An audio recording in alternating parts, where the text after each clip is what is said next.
वो बनना चाहता था अध्यापक, लेकिन बन गया ई रिक्शे वाला।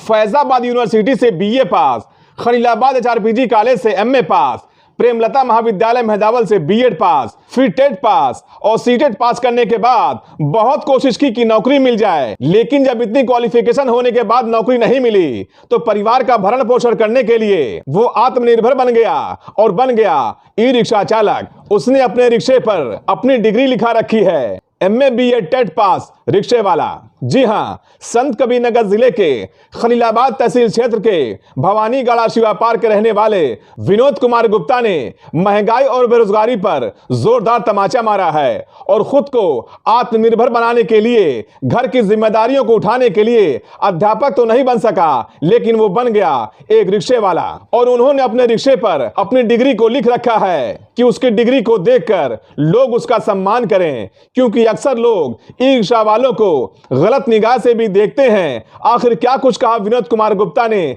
आइए खुद सुन लीजिए उन्हीं की ज़बानी। दस्तक न्यूज़, राष्ट्र सबसे पहले।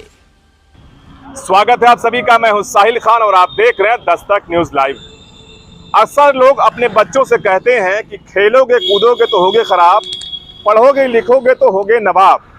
लेकिन ऐसे ही एक नवाब ने पढ़ाई करने के बाद, बीएड टेट करने के बाद आज जब नौकरी नहीं मिली है तो वो रिक्शा चालक बन चुका है। जी हाँ, बेरोजगारी का आलम देखिए, कितनी पढ़ाई करने के बाद नौकरी नहीं मिली तो मजबूरन घर का खर्च चलाने के लिए वो रिक्शे वाला बन गया। देखिए, वो ई रिक्शा चालक है और साफ देख सकते हैं कि यहाँ पर सामने लिखा हुआ है एमए बीएड टेट। देख सकते हैं ये सारा क्वालिफिकेशन इनकी है। ये इतनी पढ़ाई के बाद अगर इनको नौकरी नहीं मिलती है तो आखिर घर का खर्च चलाने के लिए कुछ ना कुछ तो करना पड़ेगा और ईमानदारी से इन्होंने रिक्शा चालक बनने का फैसला किया है। देखिए, क्या नाम आपका? विनोद कुमार गुप्ता। विनोद जी, कितना पढ़े हैं आप?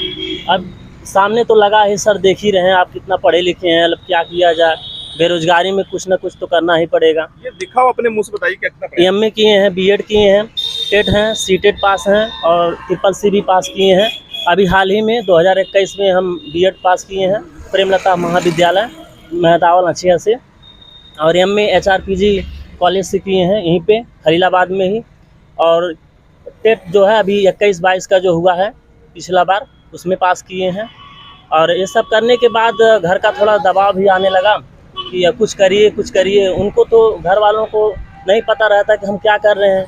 वो लोग गंवार हैं, थोड़ा पढ़े लिखे नहीं हैं, तो उनको बस यही लगता है कि बाबू हमारा कब नौकरी पा जाएगा। अच्छा। मेरा बेटा कब जल्दी से जल्दी नौकरी पा जाए। लेकिन जो पढ़े लिखे हैं वो जानते हैं सरकार की नीतियों को, उनको पहचानते हैं। अब क्या किया जाए, वैकेंसी आ नहीं रही है तो कुछ ना कुछ तो करना ही पड़ेगा पेट के लिए।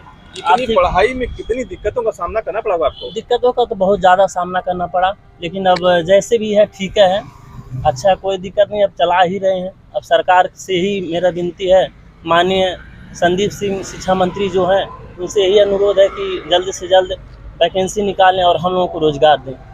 तो कब लिया रिक्शा आपने? ये रिक्शा कब लिया आपने? ये अभी रिक्शा 2-3 महीने पहले लिया है। 2-3 महीने पहले? हाँ, 2-3 महीने। अरे मेरा रिक्शा नहीं, भाड़े पर से हम चलाते हैं। अच्छा, भाड़े पे चलाते हैं। उनको रोज का रोज हमें पैसा देना। जब भी हम उनके यहाँ से रिक्शा ले आते हैं तो एक राशि बनी है, उसको हम पे करते हैं शाम को। कितना कमा लेते दिन में? ये 200-300 ज़्यादा हो जाता है। किसी दिन 250 हो जाता है और किसी दिन 300 हो जाता है, बस यही होता है। देखिए, तो सवारी बैठे हुए हैं, देखिए यहाँ पर जो है ये बीएड टेट सब पास किए हुए हैं रिक्शा चालक। क्या कहना चाहेंगे आप? क्या कहेंगे, सरकार की नाकामियां हैं और जिस तरीके से युवाओं का भविष्य बर्बाद हो रहा है, तो आदमी जीविकोपार्जन हेतु कुछ न कुछ तो करेगा। अच्छा, तो रिक्शा चला रहे हैं, तो फैसला सही उन्होंने किया है। अब करना ही पड़ेगा, आत्मनिर्भर तो बनना ही पड़ेगा। अच्छा, मोदी जी ने कहा था आत्मनिर्भर बनने के लिए। जी, तो आत्मनिर्भर बन रहे हैं। शुभकामनाएं हमारी इनके साथ। और अगर जिम्मेदार अधिकारी देख रहे हैं तो कहीं न कहीं इनके लिए आगे आए और कुछ करें। तो देखिए, सबकी अपनी निगाह थोड़ी नीचे आ जाइए। तो एक बार अपना फिर से नाम बता दीजिए आप। मेरा नाम विनोद कुमार गुप्ता है। विनोद कुमार गुप्ता जी हैं। और थोड़ा आगे आ जाइए। देखिए, एक आपने देखा होगा कि बीएड टेट वाले कहीं पकोड़े बेच रहे हैं, कहीं समोसे बेच रहे हैं, और आज गुप्ता जी इतनी पढ़ाई के बाद, ये सारी इनकी डिग्रियां हैं, और जब इनको नौकरी नहीं मिली तो मजबूरन परिवार चलाने के लिए, परिवार की जीविका चलाने के लिए इन्होंने काम चुना है, ई रिक्शा चालक बन चुके हैं। और कहीं ना कहीं जिस तरह से इनका मानना है कि जब नौकरी नहीं मिली तो मजबूरन इन्हें ई रिक्शा चलाना पड़ा। और लोगों से क्या अपील करना चाहेंगे आप? लोगों से हम यही कहेंगे कि देखिए, हमारे जो पहले तो आपका सबसे बहुत बड़ा धन्यवाद है कि आपने हम जैसे हज़ारों लाखों बेरोजगारों का जो मतलब समाज के सामने आपने रखा है। शुक्रिया। तो इसके लिए हम यही कहेंगे कि सरकार से मेरा यही दरख्वास्त है, यही निवेदन है कि जल्द से जल्द भर्ती निकाले और हम लोगों को रोज़गार मिले। जो भी हमारे भाई जो स्टेट सीटेड या बीएड बीटीसी किए हैं, पास हैं, उनको रोज़गार मिले, और रोज़गार मिलेगा तो भाई उनका घर भी खुशहाल रहेगा, परिवार भी अच्छा से चलेगा। और ऐसे आए दिन आर्थिक स्थिति खराब होती ही जा रही है, लोग क्या करेंगे, कुछ ना कुछ तो करना ही पड़ेगा। तो आपको ये लिखने की क्या जरूरत पड़ेगी आपको? नहीं तो हम अपना यही है कि मतलब हम लिख दिए हैं कि ताकि लोग, जैसे होता है ना कि रिक्शे को देख करके लोग मतलब अपशब्द भी कहते हैं। अच्छा। तो हमको लगा कि ये चीज़ हम अगर लिखवा देंगे तो थोड़ा मतलब बिल्कुल बिल्कुल, क्योंकि देखिए बहुत से लोग जिसे रिक्शे वालों को बहुत दूसरी निगाह से भी देखते हैं, लेकिन जान लीजिए रिक्शे वाले जाहिल नहीं होते हैं, ऐसे पढ़े लिखे लोग भी होते हैं। इतनी डिग्री होने के बाद देखिए हमारे भाई साहब, अब इनको हम मास्टर साहब ही बोलेंगे। मास्टर साहब को जब नौकरी नहीं मिली तो इन्होंने ये रिक्शा लिया है अपने परिवार की जीविका चलाने के लिए, और इन्होंने लिख दिया है MA BA टेट सीटेट, देखिए CCC पास रिक्शा चालक।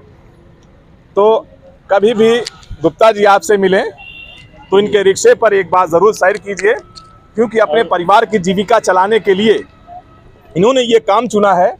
काम कोई बुरा नहीं होता है, ये इसको कहते हैं आत्मनिर्भर। लोग पैसा कमाने के लिए कोई गलत काम भी करते हैं, लेकिन गुप्ता जी ने कुछ नहीं किया। एक ईमानदारी से इन्होंने रिक्शा लिया भाड़े पर, और शाम को 200-250 रुपये कमा कर जो भाड़ा होता है उनको देते हैं, बाकी अपने परिवार का खर्च चलाते हैं। और क्या कहना चाहेंगे लोगों से? लोगों से ही कहना चाहेंगे कि मतलब जो है कि अब लोग आगे बढ़ें किसी तरह, और नहीं तो आए दिन देखिए जो 5% GST लग गया है, तो दिन प्रतिदिन महंगाई बढ़ते जा रही है। और इस तरह से अगर ऐसे महंगाई बढ़ती रहे तो एक दिन भूख की स्थिति आ जाएगी, लोग सड़कों पे उतर जाएंगे, एकदम भूख के मारे तड़फड़ाएंगे, क्योंकि बहुत आए दिन अगर ऐसे ही रहा तो बहुत परेशानी बढ़ेगी। कहीं ना कहीं महंगाई भी है, और इस महंगाई से हर कोई परेशान है, इसमें दो राय नहीं है। और देख सकते हैं कि BA टेट पास रिक्शा चालक हैं, ये नौकरी नहीं मिली तो रिक्शा इन्होंने निकाल लिया अपने परिवार की जीविका चलाने के लिए। तो कभी भी अगर BA टेट रिक्शा पास चालक अगर मिलते हैं तो कहीं ना कहीं इस रिक्शे पर बैठिए, जिससे 2 पैसा इनको मिले और ये अपने परिवार का भरण पोषण कर सकें। और हम आपसे रिक्वेस्ट करते हैं कि दस्तक न्यूज़ लाइव को सब्सक्राइब कीजिए, और हमारी ये उम्मीद रहती है कि आपको इस तरह खबरों को आप दिखाते रहें, क्योंकि हमारा मकसद है जनहित से जुड़ी खबरों को दिखाना, और हम उस खबर को आप तक पहुंचाएंगे जो लोग दिखाना पसंद नहीं करते हैं, क्योंकि हम चटकारे नहीं दिखाते हैं, रियलिटी दिखाते हैं। और दस्तक न्यूज़ लाइव ऐसी खबरों को दिखाता रहेगा। जय हिंद।